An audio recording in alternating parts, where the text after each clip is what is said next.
All right, good to be with y'all again today. Can y'all hear me all right? Coming through? Good deal. Well, Michael and I did not discuss the content of our talks with each other. We just kind of wing it when we do these things. But it actually turns out that our talks here this morning pair together really well, maybe even too well. Because I'm going to talk about attraction some as well, but I'm going to talk about it within the context of marriage. But one thing Michael did that I think is really, really helpful for what I'm going to do here is Michael helped to provide working definitions of masculinity and femininity, really in terms of the creation mandate, because God gives this mandate to the human race in the beginning, and the whole mandate, of course, belongs to the whole human race to rule over the earth, to subdue the earth, to have dominion, to multiply and fill the earth. That's the original creation mandate. That's the original purpose and mission of the human race.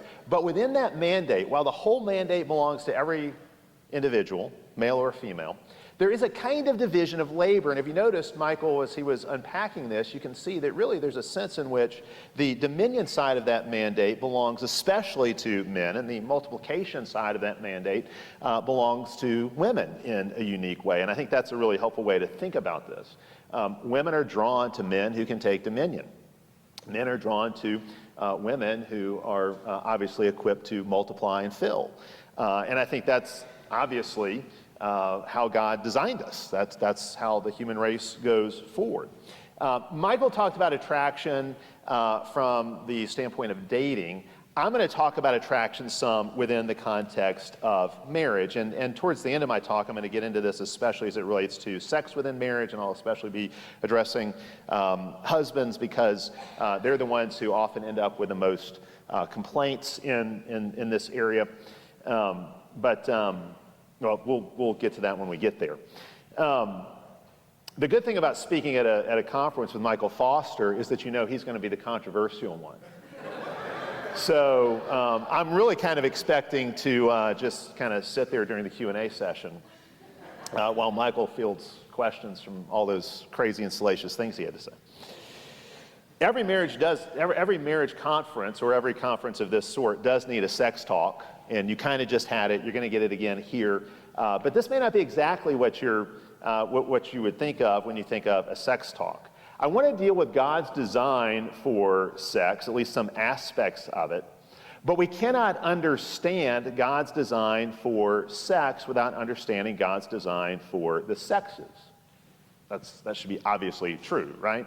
You can't understand sex without understanding the sexes. We cannot understand our sexual design without grasping how each sex, male and female, comes with a built-in blueprint, how God designed men and women to complement and complete one another, including sexually.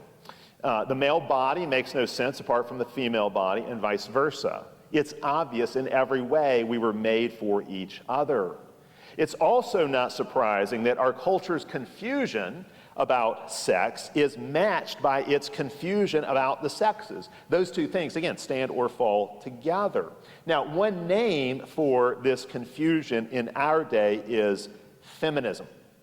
I have long thought that in front of the LGBTQIA plus string of letters, we need to add another letter, the letter F. Okay? Because feminism, I think, really is the origin of this mess. The whole rest of that alphabet string really starts with F, with feminism.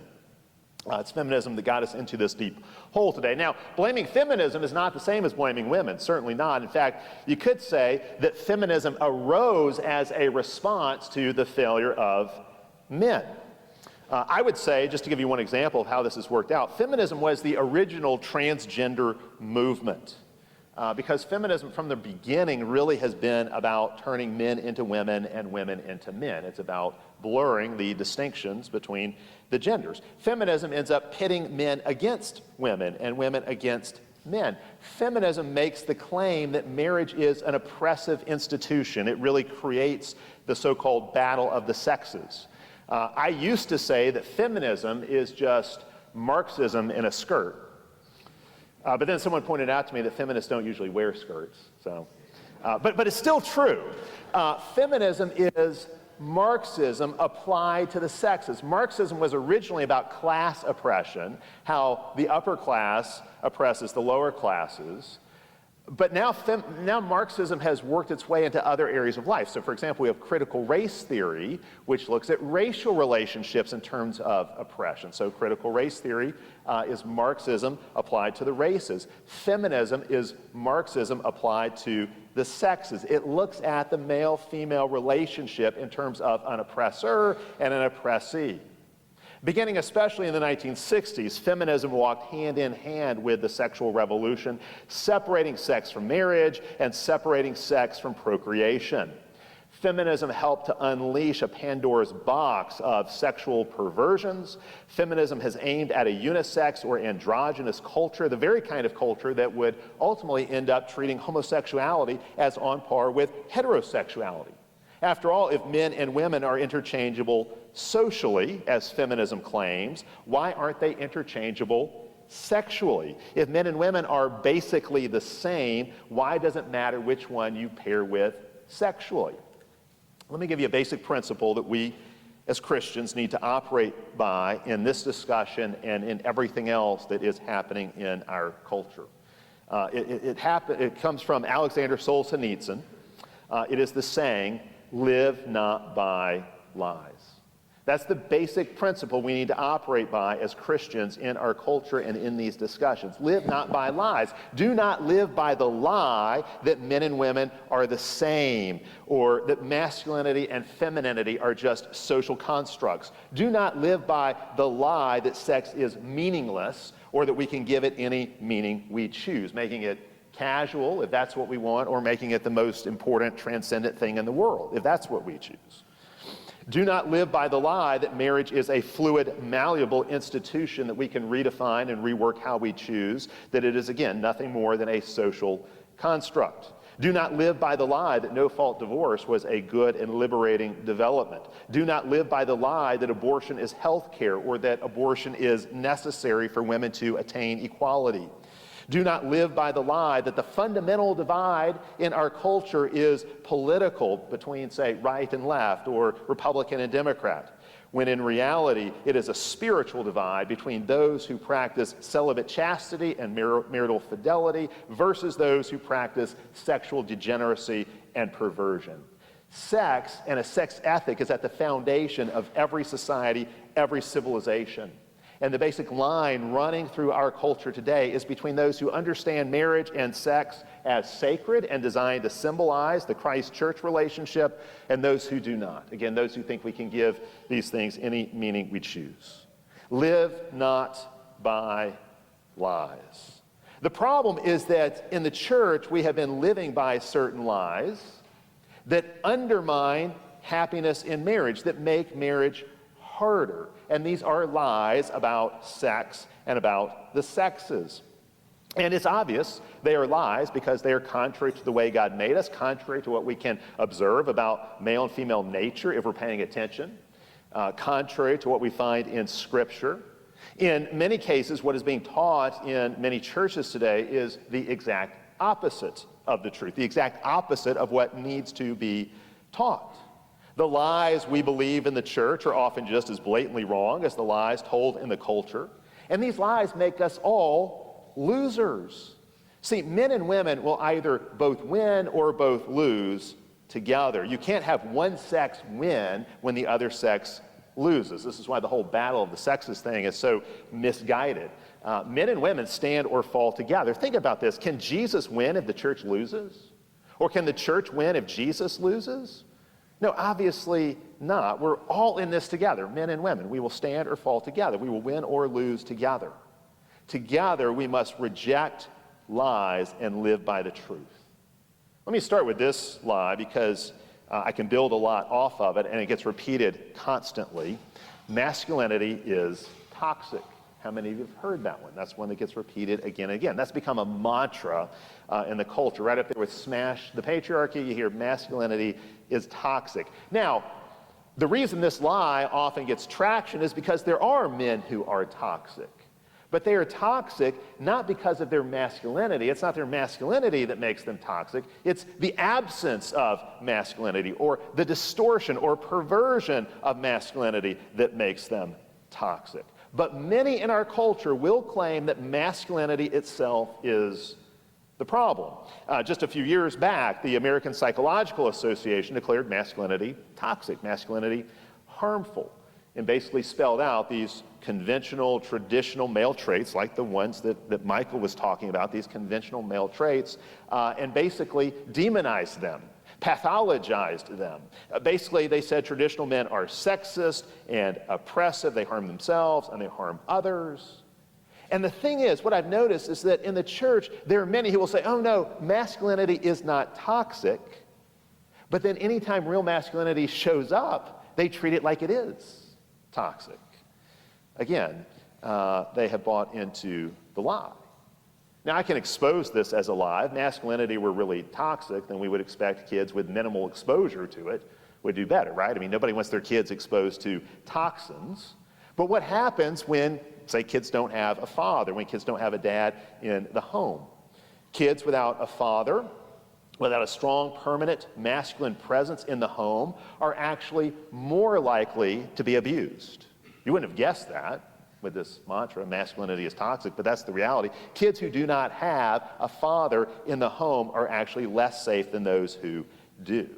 And actually, when you look at this in every possible statistical way, whether you're talking about grades or crime or drugs or whatever category you want to name, kids who do not have that permanent masculine presence of a father in the home do worse. The absence of a father in the home is hugely detrimental. But if masculinity is toxic, you would think kids would be better off without a dad. They'd be better off in a female-dominated environment.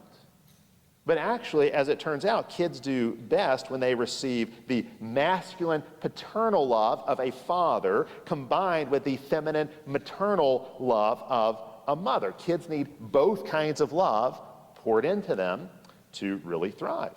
So kids actually benefit. They're better off with a strong masculine presence in their lives. But you know who else is better off with a strong masculine presence in their lives?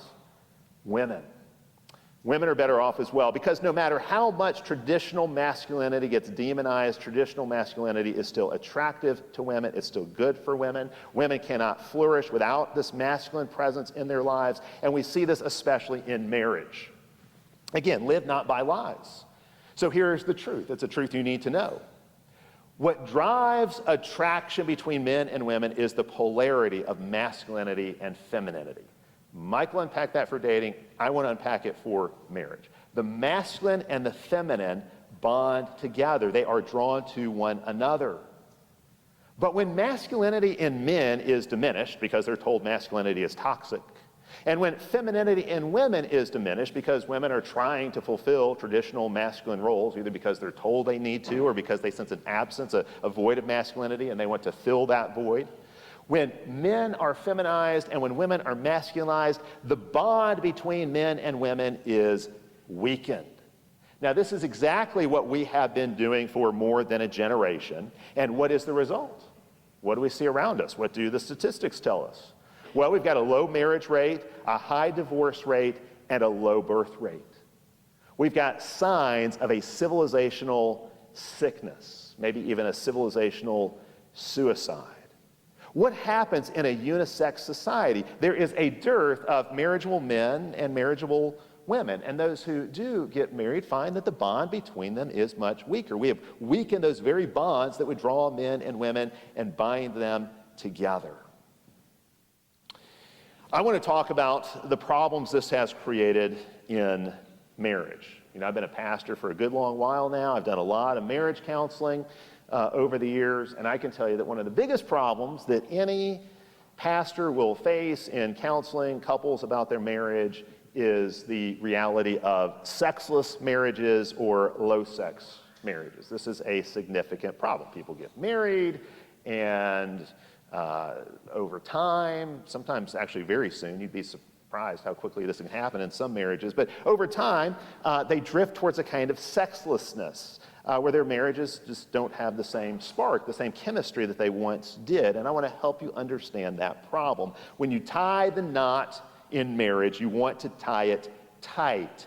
When you get married, you want to bind to your spouse and stay binded tightly to your spouse. You want a good, strong, healthy marriage. And in almost every case, that's going to require an enjoyable, healthy, vibrant sex life between the husband and the wife. Almost impossible to have a good marriage without a good sex life. They go together. Not saying that sex is the only ingredient in a good marriage, but it's one of the key ingredients. But many marriages, including many Christian marriages, are failing in just this area. Many married Christian men lead lives of quiet desperation. This is one of those problems nobody wants to talk about. They're tortured by the fact that their wives withhold sex from them. And women are getting unhappier too. Surveys of female happiness suggest that the more liberated women become, the more miserable they are. The more the goals of feminism are realized, the more unhappy women are. The Federalist just did an article on this in the last week. Scott Yenner has written on this extensively. Here's what the article from the Federalist said. I'll just read you a little piece of it. The data says that increased gender equality correlates with female unhappiness. Couples, and this is the contrast then, couples with traditional gender roles also appear to have more sex, according to several studies, while egalitarian or equalitarian relationships tend toward roommate-like behavior or sibling-like tonality in the relationship that undermines sexual desire. So let's talk about sex and sexual attraction within marriage. First, a couple qualifications here. I always make these qualifications when I teach on this kind of thing. Understand that premarital sexual sin is an issue that will impact sex within your marriage. I'm not going to discuss that here. I'm going to bracket that out for now, but that is an issue that does need to be addressed because any premarital sexual sin, premarital sexual baggage that you bring into your marriage will impact sex within your marriage. It's something that has to be dealt with. It doesn't doom you, but it does have to be dealt with and addressed within your marriage. Also, egregious sin within a marriage, like adultery or abuse, are special situations that have to be dealt with on their own. So we can bracket those out as well. I'm not trying to address those situations here. Obviously, every marriage is different. Every situation is different. I'm not trying to cover every conceivable situation, but I want to give you the big picture here of what's happening. The Bible addresses marital sexuality at length in several places. So, for example, we've got Song of Solomon, which is, among other things, a book-length celebration of marital sex. Are there symbolic dimensions to the book, perhaps even allegorical dimensions to the book? I wouldn't object to that.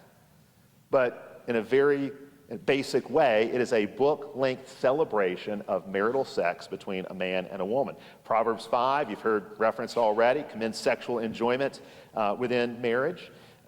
You've got 1 Corinthians 6 and 7 that I think are also very relevant here. In 1 Corinthians 6, at the end of the chapter, Paul is dealing with immoral sex. At the beginning of chapter 7, he's dealing with marital sex. Ignore that chapter break.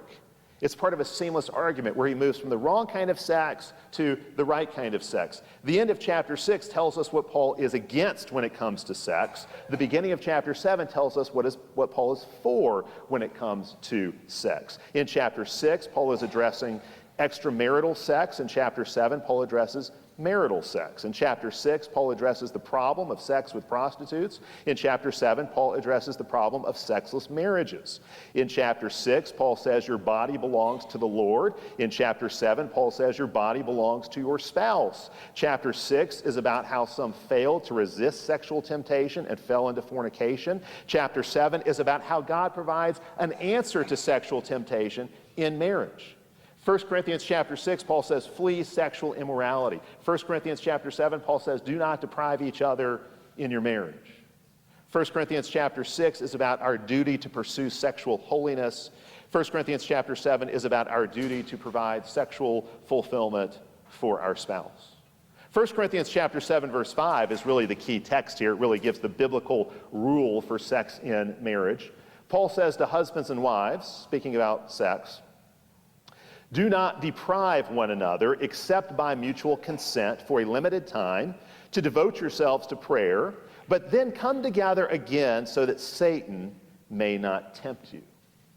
The Bible here is amazingly practical. In fact, what's really interesting to me is that at the end of chapter 6, Paul has just invested sex with the highest possible meaning. There's a kind of transcendent purpose to sex. where sex symbolizes the union that the believer has with Christ. That one flesh union between a man and a woman symbolizes the union that the church has with Christ. Paul has just dealt with that at the end of chapter 6. Then Paul turns right around and gives the most practical, you could say, earthy, mundane advice possible about sex within marriage. Now, put all this together, what do you have? God's plan for sex includes no sex before marriage and lots of sex in marriage. Can I get an amen? Thank you. God's plan for sex includes no sex before marriage and lots of sex in marriage. God's plan is for us to refrain from sex before marriage and then to be, for lack of a better term, sexually available to our spouses in marriage. But you know what? Satan has a plan for sex as well. And he wants you to have lots of sex before marriage and then no sex within marriage. Satan loves a sexless marriage just as much as he loves fornication. Here's the problem. When it comes to God's plan for sex, the church really has no hesitation in telling people, hey, no sex before marriage. No sex before marriage. But what happens when there's no sex in a marriage? The church doesn't really talk about that as much, at least not from what I've seen. Church has a lot more to say about fornication, sex before marriage, than it does this problem of sexlessness within marriage, the 1 Corinthians 7:5 issue. So I want to address this here, but I don't want to do so just by stressing what 1 Corinthians 7:5 says. We could frame this in terms of 1 Corinthians 7:5 says, do not deprive or do not defraud your spouse by withholding sex, and so it is your duty, it is an obligation for you to have sex within marriage. We could look at it that way, and I think there's something helpful about looking at it that way, because it kind of pushes back against the view that so many have today that feelings are everything, feelings are my authority, I'm only going to do what I feel like, okay? 1 Corinthians 7:5 says you do have a duty and obligation to your spouse. Your spouse has a right to you sexually. But I don't want to go down that path. If that's a path that you're interested in, perhaps in Q&A we can get into that. 1 Corinthians chapter 7:5 teaches that if you are married, you are responsible for your spouse's sexual fulfillment. Now, don't misunderstand what I'm saying here. You are not responsible for your spouse's sexual sin. That is on them. But again, you are responsible to be sexually available, sexually thoughtful, sexually responsive, sexually ready and willing, unless, Paul says, unless you have both agreed to fast from sex for a season. Just like you might fast from food, you might fast from sex for a season. If you mutually agree upon that, if you mutually consent to it. But even then, Paul gives a warning. He says, don't go too long before coming together again, because Satan will tempt you and expose your lack of self-control. Now, just a side note here. If you just take 1 Corinthians 7:5 at face value, it might look like the only reason a couple would ever have for refraining from sex within marriage would be if they're committing themselves to a time of prayer.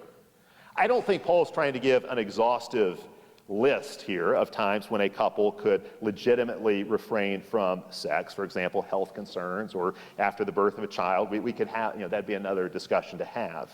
But what Paul is saying here is that withholding sex in marriage is a form of unjust deprivation. It is even defrauding your spouse.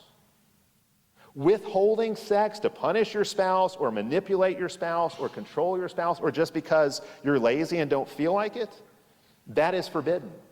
1 Corinthians 7:5 forbids weaponizing sex so you can get your way. And I have actually seen wives in particular do this, withhold sex as a way of using sex as leverage in their marriage to get their way. Well, you can see how that would undo the whole authority structure of marriage, where God has set it up, where the man is the head and the woman is to submit, and then she withholds sex and basically says, I won't have sex with you unless you give me what I want, unless we do what I say we should do. Well, you can see how that just subverts the whole authority structure in marriage.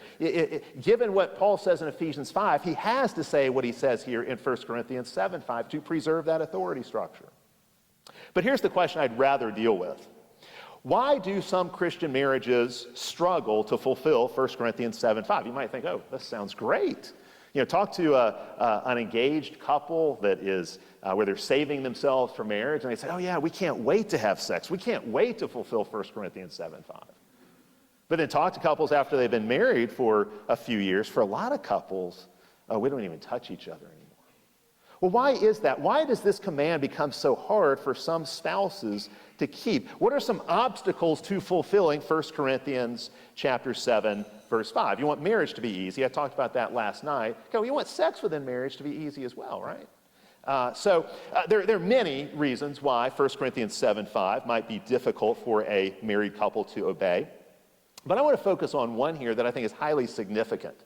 And again, here you have to go back to what I said earlier, what Michael said in his talk. It is polarity that drives attraction. The masculine attracts the feminine, and the feminine attracts the masculine. Almost all problems in marriage, and especially almost all sexual problems in marriage, are due to distortions of masculinity and femininity. The man isn't sufficiently masculine, the woman isn't sufficiently masculine, or there is some warping of his masculinity or some warping of her femininity. I think the biggest issue we have is when there's simply a diminishing of masculinity and femininity and a blurring of these things within the marriage. What happens when a man is demasculinized, when a man is functionally castrated? What happens when a woman senses that her man is not leading well, and so she tries to fill that void of leadership and masculinizes herself? Let me take this one step further. Think about what feminism has done to men in our culture. Feminism has been saying men need to become more like women. Men have been told again and again, you need to be more emotional, you need to be more vulnerable, you need to be more emotionally sensitive, you need to get in touch with your feelings. Okay, now as a man, I resent that. Okay, as a man, I do have feelings. For example, I feel hungry at least 3 times a day. And I'm in touch with at least some of my feelings. The reality is some men do fall into a kind of unhealthy stoicism. I think the Psalter can help us here. The Psalter shows us there are masculine ways to be emotionally expressive. They are different from feminine forms of emotional expressiveness, but they are real. David, the sweet psalmist of Israel, shows us masculine ways. I don't think anybody would doubt David's masculinity. He shows us there are masculine ways to be emotionally expressive. Of course, Jesus was emotionally expressive as well. Jesus laughed and joked. Jesus could weep. He could get angry. He was emotionally expressive as well. But we need to understand there are reasons why God has made the male more compartmentalized than the female. And this is just a matter of basic biology as well as something that you could derive from observation about human life or observation from the scripture. The male brain's more compartmentalized, the female brain more webbed or networked. Why would God give men brains that are more compartmentalized so men can compartmentalize their feelings more than women? Well, for one thing, it's because men are called to do certain things that require their emotions to be suppressed in the moment. Men have always needed to be able to hold their emotions in check so they could endure long hours of difficult and dangerous work in the mines or on the ship or on the battlefield. And just as a side note here, one of the things about the whole claim that masculinity is toxic and we need to soften men and feminize men, I think there's this myth that, well, now the world has become a safe place and we don't need that old-fashioned toxic masculinity anymore. Don't fall for that lie. Don't fall for the lie that World War II will be the last world war ever. To make men softer is to make the world more dangerous, not less. There will come a day when we will need men to be men, and the myth of toxic masculinity will be exposed. What was viewed as toxic by so many feminists will suddenly become necessary to survival. Michael talked about this, how a good man is a dangerous man. That's exactly right. Making men softer is the societal equivalent of defunding the police. To make men soft is to disarm a society, which then invites aggression from others. Demasculinize your men, you're making yourself an easy target, easy to get picked on. Eroding masculinity by feminizing men has another impact, and this is what we're really interested in here. Women are simply not as attracted to men who project weakness, men who are cowardly or indecisive. Women are generally not attracted to a man they could beat arm wrestling. Just a fact. It's not attractive in a man when there is a bump in the night, some kind of noise in the night, and the husband is too scared to get out of bed to go check and see what it is, and so his wife has to do that. That's not an attractive quality in a man. The same masculine qualities that are necessary to build and guard civilization are necessary to build and maintain civilization. I'm sorry, I said this wrong. The same qualities that are necessary to build and guard civilization are necessary to build and maintain sexual attraction. And if you reflect on that, you can see why God might have designed the world to work that way. So men need emotional control because they're called to do certain things that require compartmentalizing emotions. Further, men who lack emotional control cannot lead well. They tend to be indecisive. They tend to be more passive. They tend to be less focused on accomplishing their mission, less confident. Overly emotional men are not admired by women. They're not seen as heroic or worthy of respect. Such men have compromised their ability to lead. And when men do not lead well, what happens? Well, women get anxious. And an anxious woman will tend to be frigid in the bedroom. One reason why a lot of marriages become rather sexless is because the wife's anxiety kills attraction. See, wives want their husbands to be able to handle things. It is attractive when they can. When a man can't be decisive, when he cannot bring order out of the chaos of life, that is a problem for her, and she senses it acutely. Women need their husbands to bring order, to provide vision and direction, not micromanaging her, obviously, not controlling every detail of her life. She can manage a lot on her own, but she needs him to set the tone, the pace, to establish the big picture, to make her decision-making easier.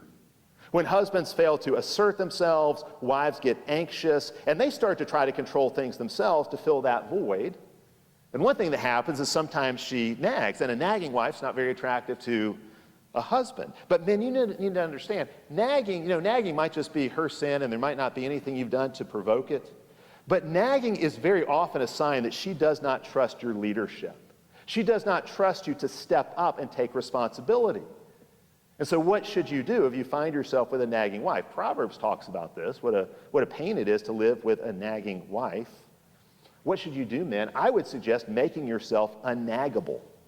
And the way you do that, the way you make yourself immune to nagging, is by taking responsibility, getting the job done. Don't complain about things. Don't complain about what you have to do. Just do it. She needs you to be full of masculine energy and to assert yourself. She needs you to lead. She needs you to lead her outside of the bedroom so then you can lead her inside the bedroom as well. But again, she can't follow you if you're not going anywhere. If you allow your masculinity to be diminished, she will feel the need to be more masculine herself, and that will kill sexual attraction between you. A lot of women today, record numbers of women, are on anxiety medication, and in reality what they need is not a pill, but a better husband.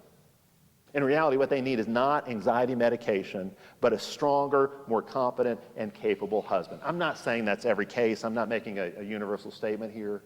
But look, over-medicating our women, the Rolling Stones identified that as a problem back in about, 1966 maybe? Mother's Little Helper, okay? People have recognized this is a problem for a long time. I think a lot of that anxiety, the way to deal with it is not through pills, but through more competent husbands, better men. She needs you, men, you husbands. She needs you to be the calm, collected leader in a crisis or hardship. A husband needs to maintain frame. That's what we call it. When a man leads his wife well, we call that maintaining frame, holding frame, and that puts her at ease. Think about this. Our whole metaphor this weekend is building a house together. So think about building this house. Men, you are the roof and you are the walls of this house. You know, you're building on the foundation that is Christ. You're the roof and the walls to provide shelter and protection. She's the Shekinah glory that's going to fill the house. But think about this. What do we call those vertical pieces of wood that hold up the house and the walls? We call them studs. Okay? Men, she needs you to be a stud. Okay, we use that word in more than one way. Okay, but that's what we call the wood that holds up the house, that frames the house. We call those pieces of wood studs. That's what men are supposed to be. We're supposed to hold the house up in this way. We're supposed to maintain frame. Men, you are to be the lighthouse in the midst of the storm. You are to be the banks that hold the rushing river in place. In Psalm 45, a wedding psalm, Psalm 45 is a wedding liturgy. What's interesting to me is that the Psalms are full of passages that deal with men and women. And Psalm 45 is probably the place in the Bible where sexual stereotypes are most on display. Like if you were to ask, does the Bible ever deal in sexual stereotypes? There are a lot of places where this is true, but Psalm 45 is the epitome of this, and it is a wedding liturgy. Psalm 45. And in Psalm 45, the woman, the bride, is praised for her inner and outer beauty. And the man is praised for his inner and outer strength. So think about all those things Michael was talking about with dating and what you're looking for in someone. Well, Psalm 45 is where it comes together, because now here's the wedding, and you have this beautiful woman, beautiful inside and out, and this strong man, strong inside and out, and now they're coming together and being joined and being made one flesh. Man, I think another passage that can really help you here is 1 Peter chapter 3. Peter tells men to live with their wives with understanding, honoring her as the weaker vessel. What does it mean for her to be the weaker vessel? This is not a sign that the Bible is sexist. It's a sign that the Bible is realistic, that the Bible is in touch with reality, with the way God made us. Why is the woman called the weaker vessel? This is not an insult to her at all. In fact, actually, I'll just tell you what I think it means. Why does Peter call the woman the weaker vessel? Well, physically she's weaker. That's obvious. I think her role puts her in a position of greater vulnerability. There's a kind of weakness in that. Her role is the one who, especially who gets pregnant and then who has to care for the newborn baby, makes her weaker, makes her more vulnerable. You could say she is emotionally weaker, emotionally more sensitive or more fragile. That's not a bad thing, though. That's not a negative judgment at all. A vase is weaker than a hammer, but that doesn't make the vase bad. It just makes the vase different. And the weakness of the vase serves its purpose well, whereas the strength of the hammer serves its purpose well. They each have their own purpose. One's stronger, one's weaker, but they're good in their own way. But here's the thing. If she is the weaker vessel, men, what must you be? You must be the stronger vessel. And what I have noticed over the years in counseling married couples is that sexless marriages tend to have two weaker vessels. There is no masculine strength in the relationship, and so, again, attraction wanes, and his lack of masculinity leaves her feeling unprotected, anxious, vulnerable. She might masculinize herself to try to compensate. She might nag him to try to compensate, but of course those things are not effective or satisfying. They just make things worse. Again, when Peter calls the woman the weaker vessel, what is he saying? He's saying, look, husbands, you need to understand your wife and who she is, what her position is, and what her role is. Wives want to seek comfort and strength and calmness in their husbands, really the same way the church seeks those things from Christ. There's an analogy there. Men, God gave you broader shoulders so that you can help bear her burdens. Don't add to her burdens, relieve her burdens. If you're not leading her in all of life, again, you're not going to be able to lead her in the bedroom. You need to lead from a position of strength. You need the polarity of a stronger and weaker vessel in the marriage to generate that spark of attraction. And men, understand, you can't fake this. You want to have her confidence. You want her to have confidence in you. And the only way to have that confidence is if you are growing in competency. Confidence arises from competency. You need to be maturing. You need to have skills. You need to show you are a self-controlled and trustworthy man. You need to be productive. A high-value man is going to be dominion-oriented. A man who is attractive to his wife is going to be a dominion-oriented man. Weak men, cowardly men, lazy men do not inspire or attract women. I mean, young women don't go looking for their future husbands in the unemployment line. Okay, they don't. And wives don't want to see that either. So, men, you need to understand this.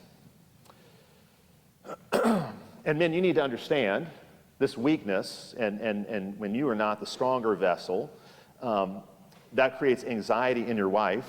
Again, this anxiety is a desire killer. And men, you need to understand, women have been anxious about men going all the way back to the Garden of Eden, when Adam stood by passively and watched as the serpent deceived his bride. He failed to teach her, he failed to guard her, he failed to protect her, he failed to take responsibility for her. And women have been anxious about men ever since. And understandably so. Women have a deep memory of Adam's betrayal. And so, men, if your wife has a hard time trusting you, you may have added to the problem with your own failings, you almost certainly have, but you need to understand the woman's mistrust of the man goes back a lot further. This was an issue long before you got married. It is primordial. Okay, because God made her a woman, she wants to trust you. God made the woman to crave the leadership of a strong, competent, godly man. But because of the fall, she's not quite sure she can trust you. And so what you have to do is prove yourself a man again and again and again. Jesus is the ultimate anxiety reliever, of course, but husbands, understand, you are the only man on the planet who can relieve your wife's anxieties in the way she needs them relieved. Husbands, 1 Peter 3 tells you to live with your wife in understanding. You have to understand women. The Bible does not give us this view that women are a mystery that cannot be understood. Now, it is true. Solomon says in Proverbs that the way of a man with a maiden is one of the great mysteries of the world. So there is much here that is mysterious. But Peter says to men, understand your wife. Live with her in an understanding way. Women can be understood. Don't just throw your hands up and say, who could ever figure women out? Peter says to live with your wife with understanding. And a big part of understanding your wife is understanding her anxieties, understanding what it means for her to be the weaker vessel. Well, what are some ways you can cut through her anxieties? Here's one thing I would suggest. There's a lot of things. This will actually tie in a little bit with what Michael said, but I actually picked up this idea from Edwin Friedman in his book, Failure of Nerve, which is not a Christian book, but I would still recommend that all husbands read it. One thing that Friedman says that all leaders should do is maintain a sense of humor. Men, I would tell you, one of the ways you can cut through your wife's anxieties is to make your wife laugh. Nothing cuts through anxiety so much as humor. And so I would tell you, men, develop your sense of humor. Flirt with your wife.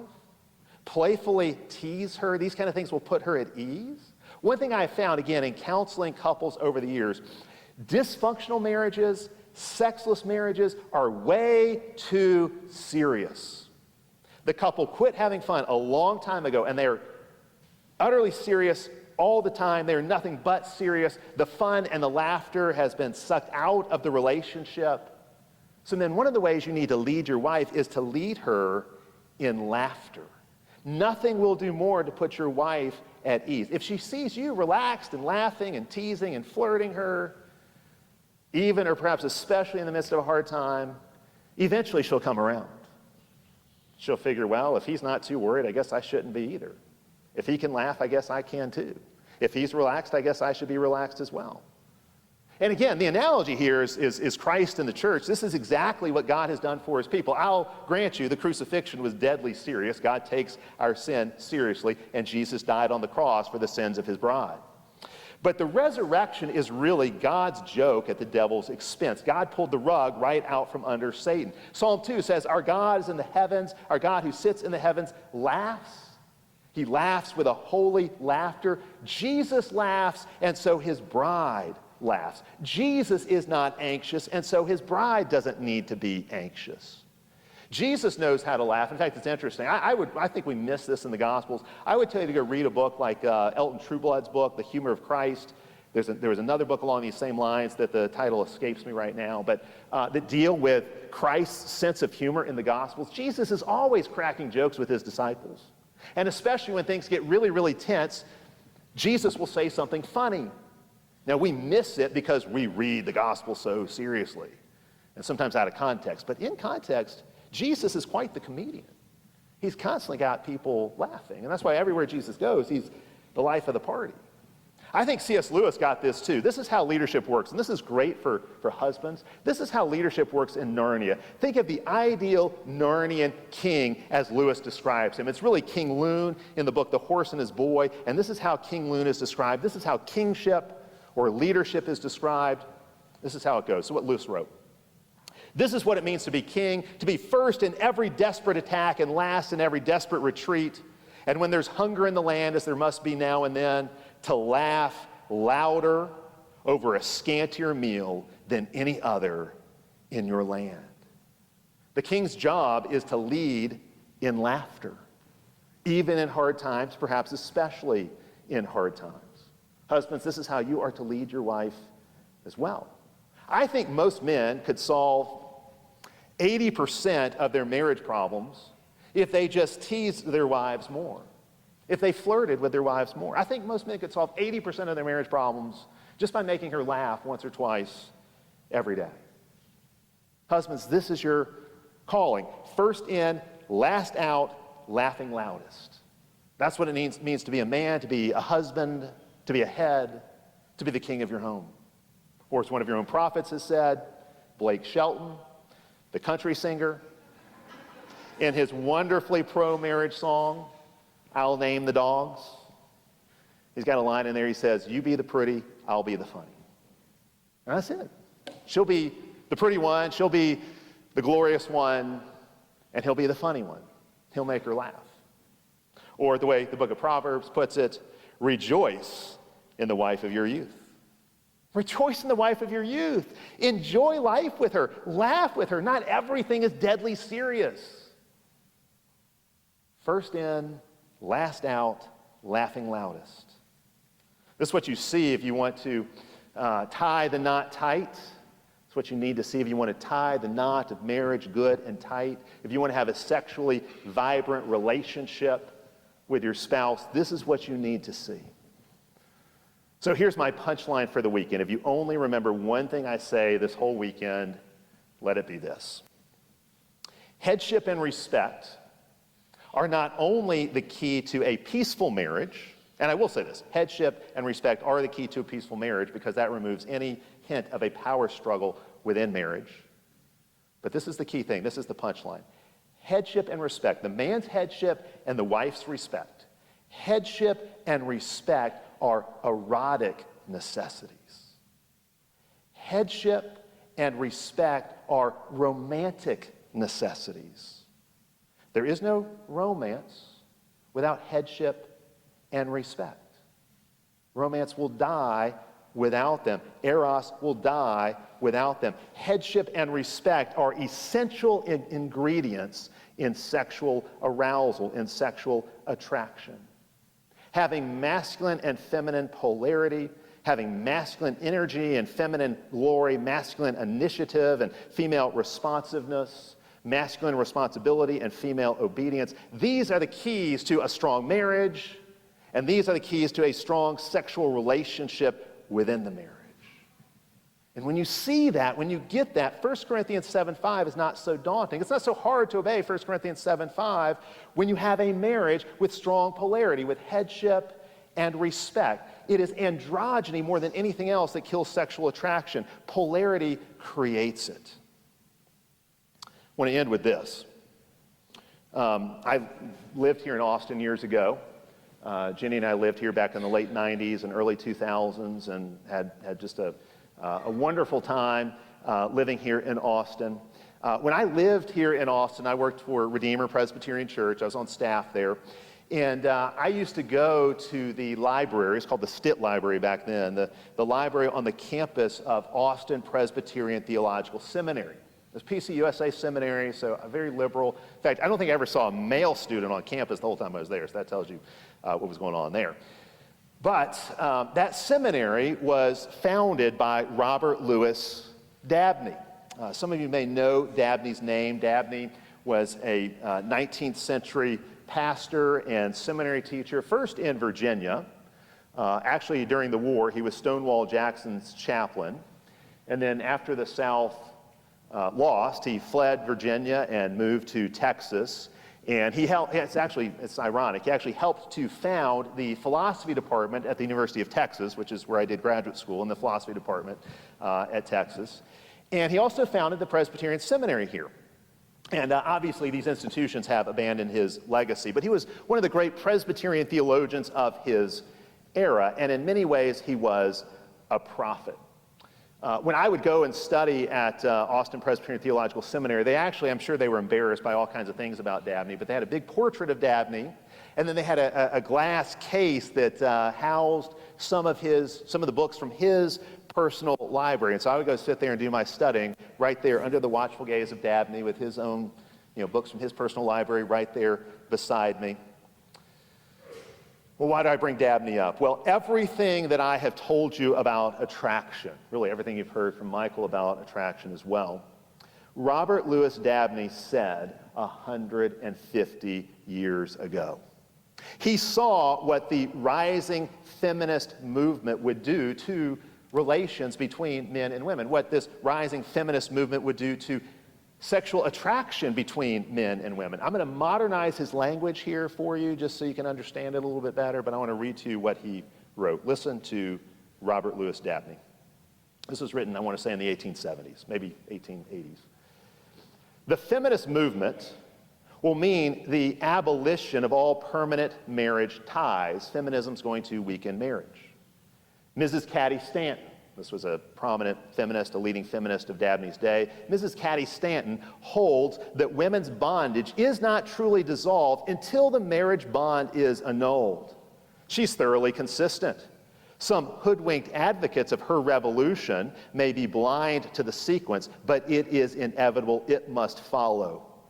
The unsexed woman, that is, the masculinized woman, can never inspire in a man that true affection on which marriage should be founded. Men will doubtless still be sensual, but it is simply impossible that they could desire these masculinized women for the pure and sacred role of wife. And let every woman ask herself, would she choose as the object of her affection, of her desire, an unsexed, androgynous, effeminate man? No, no more than the man can be drawn to the masculinized woman. Was Dabney a prophet? Well, you be the judge. I think he was exactly right. Marriage has been deeply wounded, if not killed, in our culture because of this feminist movement.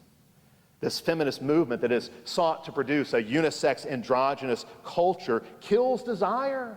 It weakens the bond between men and women. Masculinized women and feminized men are not drawn to each other. The bond between them is weak. Because we have lived the lie that men and women are not that different or should not be that different, our marriages are fragile. Let's reject these lies. Men, reject effeminacy. Women, reject feminism. Men, prove yourself to be a man and build a house with the wife of your youth as you rejoice with her, as you rejoice in her.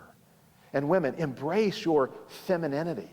Embrace your femininity and respect your husband, admire your husband, obey your husband, submit to your husband, and in this way we can tie the knot tight. Amen. Thank you.